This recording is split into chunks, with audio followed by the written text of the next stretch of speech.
Good morning. I hope you're having a good morning. It's beautiful sunshiny here, as you can tell from the window. Our snow is melting. My yard still is pretty well covered, but outside I can see all grass outside, brown. Um, but I wanted to smoke a cigar with you. But today I'm not smoking my own cigar.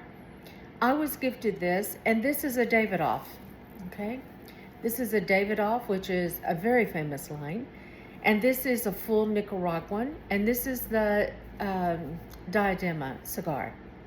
So while I light it, I'll try to tell you a little bit more.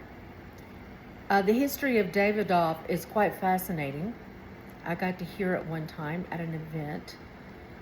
But this cigar is different than a lot of their others in that it is a puro. In other words, the binder, the filler, and the wrapper are all Nicaraguan. Everything about it is Nicaraguan.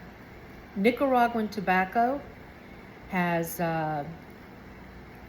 become the premier tobacco.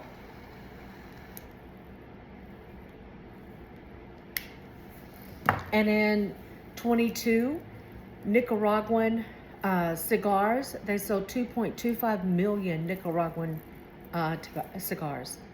That's a lot of cigars. So Nicaraguan tobacco is sought after. Some people really enjoy the Nicaraguan tobacco over other kinds. But today, this one is full Nicaraguan. Everything about it is Nicaraguan tobacco.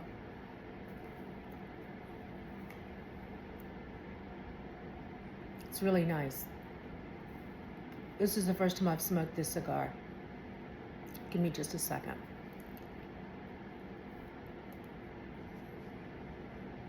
The retrohale is very nice. Retrohale, inhale, is where you take it in and you let it come out through your nose. You do not inhale when you smoke tobacco, when you smoke cigars. You don't inhale for it to go down your lungs. You just draw it in and then you let it out. But a retrohale lets it come out your nostrils so that you get more of the notes and the flavors. This is very smooth.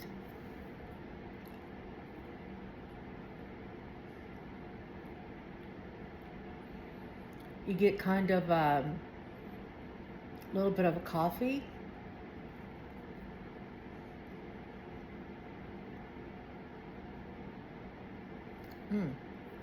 It's really nice.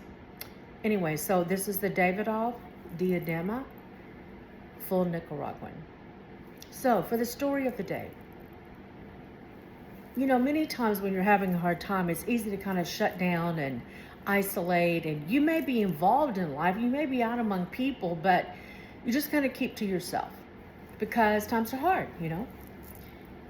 And in New York, you know, if you're riding the subway a lot, it's crazy. It's just crazy. And some people think that I talk to everybody that I see, and I don't. In fact, I kind of have a rule when I'm out in the subway. I don't talk first. If somebody wants to talk to me, they can start a conversation, and that's fine. But on this one particular day, it was getting close to Christmas. It was December. And I'm on the subway, and right next to me is this little girl. She's probably 6 or 7, and her mother is beside her. And this little girl is being very good, very, very good.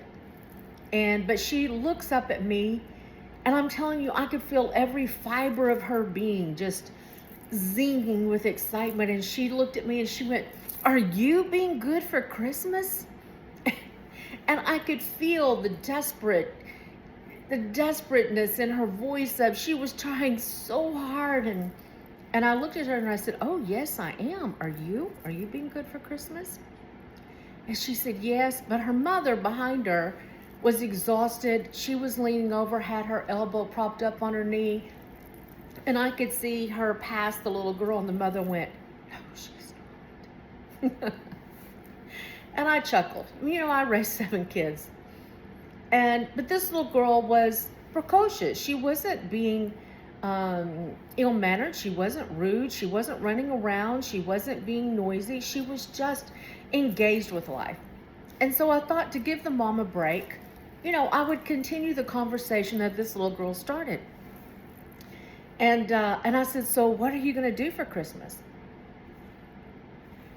And she started telling me that she was on her way to Grandma's. And Grandma was making her a chocolate cake, which I told her chocolate cake is my absolute favorite. And so we chatted on, and the little girl goes, do you want to see my baby? And I said, I would love to see your baby. And she pulled out her baby, and I tell you, my heart broke. If I had had any way to get off that subway, get to a store, and buy her a new baby doll and get back on the subway and give it to her, I would have.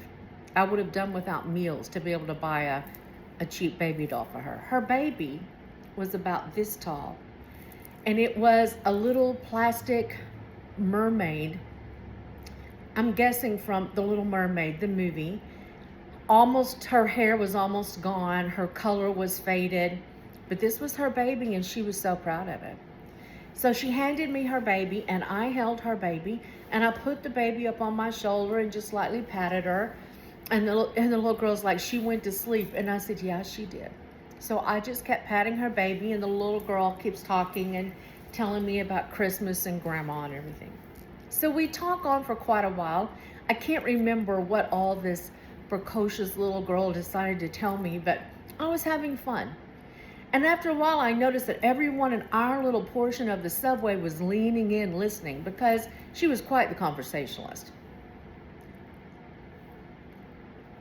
At one point, she looked up at me and she goes, you are pretty like a princess. And I said, well, oh my, thank you very much. I don't think anybody's ever told me that, but thank you for that. And so I got her baby down, and I was looking at the baby, and she said, the baby's crying, rock her back to sleep. I said, okay. Put the baby back up and rocked. Anyway, I laid the baby down in my lap, and the little girl, she's looking up at me, and she just reached up and with her finger lightly touched my right breast. Just barely. And she says, and what is that? And I was kind of surprised, but you can tell everyone in the car leans in a little bit more. And I looked at the mother, and the mother was one of these very thin ballerina types, extremely thin. And so I decided maybe this little girl really didn't know. And so I just said, well, that's part of being a girl. And this precious child leaned forward and looked around, and she goes, and you have two of them. It had never occurred to me that symmetry is a very nice thing. It is. And I looked at her and I said, well, yes, I do. And the train started slowing down, and I knew I was going to be getting off. And so I told the little girl, I said, hey, you be good for Mama for Christmas, okay? And you have fun at Grandma's, and please tell Grandma I said hey, and eat a piece of chocolate cake for me too. And I have loved getting to talk to you. And I got up, and as I'm going through the doors of the subway, her little voice rings out in the air, and she says, hey, find somebody else to talk to. And that's when the tears started. And I realized that little girl taught me an important lesson, I don't need to just always keep to myself worrying about what's going to happen next and if I'm going to make it. Just find somebody to talk to. Have a good time. Talk about Grandma and chocolate cake. Find out that symmetry is really nice. I know times could be tough, but share a conversation. Find somebody to talk to. As always, you can call me the lady with the cigar, and I'm sending love.